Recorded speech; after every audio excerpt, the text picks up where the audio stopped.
तो गाइस कैसे हैं आप सब लोग। दी बुक ऑफ एस्पर के एपिसोड 621 के साथ हाजिर हो। तो लास्ट एपिसोड के एंड पे हमने देखा था कि फाइनली वहां पर रिजल्ट्स शो होने वाले और सभी लोगों को कहा जाता है कि सभी लोग जितने भी कंटेस्टेंट थे वो सभी लोग यहाँ पर अरीना में आ जाएं। तो सभी लोग अरीना में आकर जमा हो जाते हैं और सभी लोग वहां पर सोच रहे होते हैं कि अब यहाँ पर किसको कौन सी रैंकिंग मिलने वाली है। और स्पेशली हमारे यंग मास्टर्स जो होते हैं ये सारे के सारे वहां पर सोच रहे होते हैं, जिन लोगों को लगा था कि वो लोग अगले सेक्टर्स में यानी अगली पोजीशन के ऊपर जा सकते हैं, अगली रैंकिंग को हासिल कर सकते हैं। तो उसी के साथ ही वहां पर ब्लैक बियर्ड उन सभी लोगों से कहते हैं तो फिर ठीक है, हम लोग यहाँ पर फाइनली इस बात को डिक्लेयर करने वाले हैं। 9 सेक्टर्स की पोजीशन को यहाँ पर दोबारा से चेंज किया गया है। तुम्हारे पॉइंट्स की बेस पर तुम लोगों ने यहाँ पर सिंगल मैचेस में, टीम मैचेस में जितने पॉइंट्स हासिल किए थे उन सभी को सामने रखते हुए हम लोगों ने यहाँ पर जो वाली पोजीशन सेटल की है वही पोजीशन आज के बाद से तुम लोगों की होने वाली है, जब तक कि अगला डबल ड्रैगन गैदरिंग कंपटीशन नहीं होता। और इसी के साथ ही वो कहते हैं तो सबसे पहले हम लोग यहाँ पर लोअर 3 सेक्टर्स में से जो सबसे लोएस्ट यानी कि 3rd रैंकिंग के ऊपर आए हैं उनका नाम बताने वाले हैं और उनका नाम है बीस्ट टेमिंग सेक्टर। तो ये बात सुनने के बाद सभी लोग कहते हैं कि ये तो होना ही था, क्योंकि बीस्ट टेमिंग सेक्टर के लोग तो वो लोग हैं जो लोग ज़ूफैन के एक ही पंच के साथ उनकी पूरी टीम अनाइलेट हो गई थी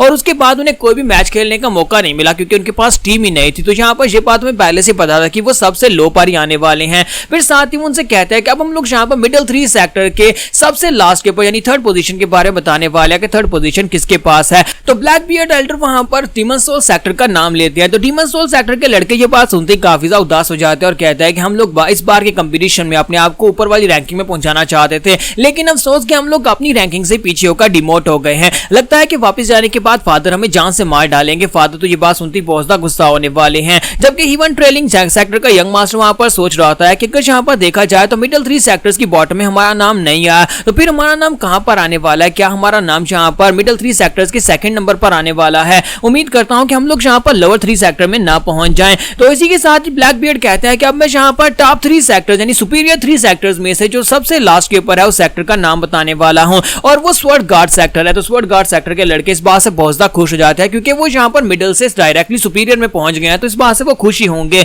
और इसी के साथ ही वेंट आउट होता है, हमारे ज़ूफैन की तरफ देखता है और हल्का सा मुस्कुराता है। हमारा ज़ूफैन उसकी तरफ देखता है। तो यहीं पर हमें डीमन पर्जिंग सेक्टर के यंग मास्टर ज़ू की तरफ दिखाते हैं कि वो सोच रहा होता है कि पहले यहाँ पर ये पोजीशन हमारे पास है, अगर यहाँ पर इनके पास ये पोजीशन छिन गई है तो इसका मतलब यह है कि हमें लोअर 3 मिडिल 3 सेक्टर में टॉप के ऊपर पहुंचा दिया गया होगा। और मुझे लगता है कि सुपीरियर 3 सेक्टर्स में से हम लोग पहले सेक्टर हैं जो कि यहाँ पर डिमोट हो रहे हैं। पिछले कई हजार साल से कोई भी सुपीरियर 3 सेक्टर्स में से कभी डिमोट नहीं हुआ और मैं जाकर हायर आपसे इसके बारे में क्या बताने वाला हूं। और इसी के साथ ही फिर से वहां पर दोबारा मास्टर जो होते हैं उनको बताना स्टार्ट करते हैं कि अब यहाँ पर लोअर 3 सेक्टर्स में से 2nd रैंकिंग के ऊपर जो आया है उस सेक्टर का नाम मिस्टिकल हीवन सेक्टर है। तो मिस्टिकल हीवन सेक्टर के लोग जो होते हैं वो इस बात से काफी ज्यादा खुश होते हैं क्योंकि पहले भी उनकी रैंकिंग यही थी और अब भी उनकी रैंकिंग सेम ही है, यानी कि पहले भी वो 2nd नंबर पर ही थे। और इसी के साथ ही मास्टर कहते हैं कि अब मैं यहाँ पर मिडिल 3 सेक्टर्स की मिडिल पोजीशन के बारे में बताने वाला हूँ। मिडिल पोजीशन जो है वो यूनिवर्सल राइटियर सेक्टर की है। तो ये बात सुनते ही मास्टर ज़ू जो होता है वो चिल्लाकर कहता है ऐसा कैसे हो सकता है एल्डर, अब यहाँ पर मैं डायरेक्टली 2 सेक्टर्स कैसे लोअर कर सकते हैं, आपने यहाँ पर 2 पॉइंट्स के हिसाब से मैं डिमोट कैसे कर दिया।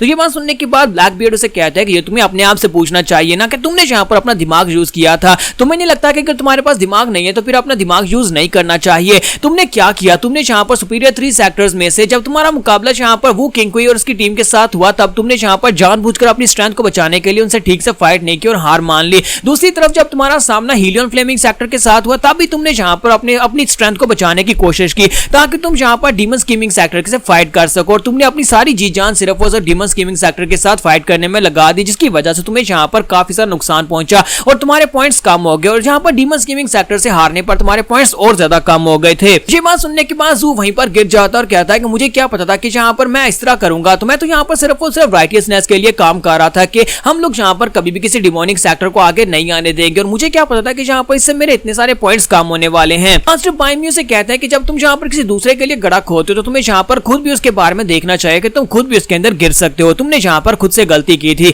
अपने आप को जीनियस बनाने की कोशिश की, लेकिन असल में तुमने अपने पूरे के पूरे सेक्टर को एलिमिनेट करवा दिया और तुमने अपने डिसाइपल्स को अबैंडन कर दिया, जिसकी वजह से तुम्हारे सारे डिसाइपल्स मार गए और तुम यहाँ पर बहुत ही बुरी तरह से हारे। अब तो यही रिजल्ट्स हैं, उन्हीं रिजल्ट्स को तुम्हें मानना पड़ेगा। इस वक्त तुम लोग यहाँ पर मिडिल 3 सेक्टर्स में से 2nd यानी मिडिल पोजीशन के ऊपर हो। ब्लैक बियर्ड फिर से वहां पर कंटिन्यू करते हैं और कहते हैं कि सुपीरियर 3 सेक्टर्स में से मिडिल पोजीशन के ऊपर जो सेक्टर है वो हीलियन फ्लेमिंग सेक्टर है। तो हीलियन फ्लेमिंग सेक्टर के लोग जो होते हैं इस बात से ना तो खुश होते हैं और ना ही यहाँ पर अफसोस कर रहे होते हैं क्योंकि वो सभी लोग पहले भी 2nd पोजीशन के ऊपर ही थे। तो जान वो कहता है कि इस बार की डबल ड्रैगन गैदरिंग में कंपटीशन में हिस्सा लेना बिल्कुल बेकार रहा, यानी कि हम लोग उसी पोजीशन पर है जिस पर पहले थे। फिर साथ ही कहा जाता है कि अब यहाँ पर टॉप पोजीशंस की बारी है। मैं तीनों यहाँ पर सुपीरियर, लोअर और मिडिल सेक्टर सेक्टर्स इनके बारे में बताने वाला हूं कि इनके टॉप पोजीशन के ऊपर कौन है। और सबसे पहले यहाँ पर लोअर 3 सेक्टर्स के बारे में बताया जाता है कि ह्यूमन ट्रेलिंग सेक्टर जो है वो इस वक्त लोअर 3 सेक्टर्स में टॉप पर है और इस बात से वो काफी ज्यादा गुस्सा हो जाता है। ह्यूमन ट्रेलिंग सेक्टर का यंग मास्टर कहता है कि ये सब कुछ उस कमीने जू फैन की वजह से हुआ है। अगर जू फैन कमीना जहां पर नहीं होता तो हम लोग इस वक्त मिडिल 3 सेक्टर्स में से मिडिल के ऊपर पहुंच चुके होते, लेकिन इस लड़के कमीने की वजह से मैं जहां पर अब डिमोट हो चुका हूं। मैं इस कमीने को बिल्कुल भी नहीं छोड़ूंगा, मुझे मौका मिलने की देर है, मैं इसको अपने हाथों से मारूंगा। फिर साथ ही ब्लैक बियर्ड कहते हैं कि अब जहां पर हम लोग मिडिल 3 सेक्टर्स के बारे में बात करने वाले हैं। मिडिल 3 सेक्टर्स में टॉप पोजीशन डीमन स्कीमिंग सेक्टर की है। तो डीमन स्कीमिंग सेक्टर का कोई भी डिसाइपल वहां पर खुश नहीं होता और ये बात सुनने के बाद, ये देखने के बाद ब्लैक बियर्ड कहता है कि ये तो काफी ज्यादा वियर्ड बात है, इनको तो काफी ज्यादा खुश होना चाहिए। ये लोग डायरेक्टली लोअर 3 सेक्टर से मिडिल 3 सेक्टर्स की टॉप पर पहुंच चुके हैं, लेकिन इनमें से कोई भी जहां पर खुश नहीं है। लगता है कि इन सभी को पहले से इस बारे में पता था कि ये लोग जहां पर इसी लेवल तक पहुंच सकते हैं और मुझे लगता है कि इन सभी को पहले से इस बारे में पता था, इसी वजह से ये लोग कोई भी रिएक्शन नहीं दे रहे। फिर साथ ही ब्लैक बियर्ड वहां पर सुपीरियर 3 सेक्टर्स की पोजीशन के बारे में बताता है कि first position ultimate clarity sector वालों के पास है और हमारा ब्रदर वो किंगकुई जो होता है वो जू फैन की तरफ देखता है और फिर साथ ही वो कहता है कि अगर अगली बार डबल ड्रैगन गैदरिंग में ये लड़का जू फैन कंपटीशन में हिस्सा लेने के लिए आता है तो फिर तो हमारे यहाँ पर जीतने के कोई चांसेस नहीं है, यानी कि अगली बार यही यहाँ पर टॉप सुपीरियर 3 सेक्टर में टॉप पोजीशन पर आएगा। उम्मीद करते हैं कि अगली बार इस तरह के एक मॉन्स्टर को ये लोग ना भेजें। यहाँ पर हमारी एपिसोड 621 का एंड हो जाता है। तो एपिसोड की एक्सप्लेनेशन अच्छी लगी हो तो कमेंट करके जरूर बताइएगा, वीडियो को लाइक करना मत भूलिएगा। Thank you.